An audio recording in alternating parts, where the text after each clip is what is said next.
Alpha Sessions.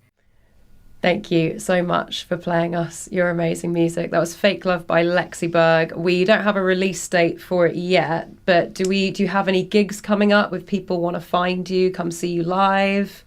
Well, I host a night at Notting Hill Arts Club called Lexi Berg Presents, which you should totally come and perform. Love to. Or yes, thank you. I used to do it once a month. And now, because of my schedule, I just can't do it once a month anymore. But it came out of an idea of where musicians should help other musicians and musicians should communicate with other musicians. And so I started a little jam night in my living room. Awesome. Where people showcase songs and people can play on each other's songs. It's kind of So Far Sounds, but with a little bit of a jazzy twist. Oh, I love that. And we get the audience to sing. Everyone sings together. I love it. And often I have my choir come and join. Whoa. So it's super choral. It's wonderful. So I wanted to bring that to a stage, that community vibe. Yeah. I think my main mission at the moment is building community wherever I go. Yeah. Real connection. Such a huge thing as I would say this on a human level in general, but as an artist, because I feel like so much of the time, a lot of the focus is on social media, and you can totally have amazing community on there as well. But the physical feeling of having people having that experience together in a room is so hard to cultivate now. And if you can do that, I feel like it's really, really special. And it's something that I feel like people are really hungry for it.